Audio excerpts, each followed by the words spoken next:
एक बार एक कवि हुआ करता था। उसकी माली हालत इतनी खराब हुई कि घर में खाने के लाले पड़ गए।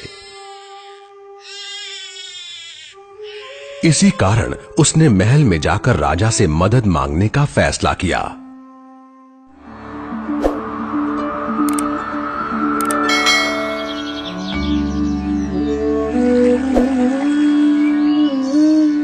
राजा के बुलाए जाने पर उसने अपनी कविताएं पढ़नी शुरू कर दी। वाह वाह वाह वाह वाह वाह। राजा बहुत प्रसन्न हुआ और उसने कवि से अपना इनाम मांगने के लिए कहा।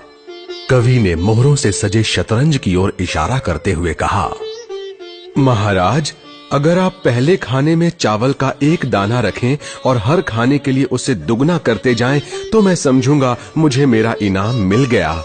बस इतना ही? राजा ने पूछा। सिर्फ चावल का एक दाना और सोना नहीं? जी हाँ महाराज।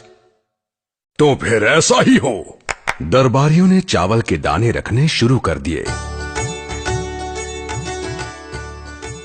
पहले खाने में 1, दूसरे में 2,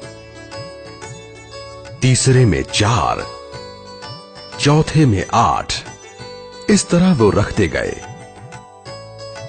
जब 10वें खाने में चावल रखने की बारी आई तो उन्हें चावल के 512 दाने रखने पड़े। 20वें खाने तक संख्या बढ़कर 5,24,288 हो गई।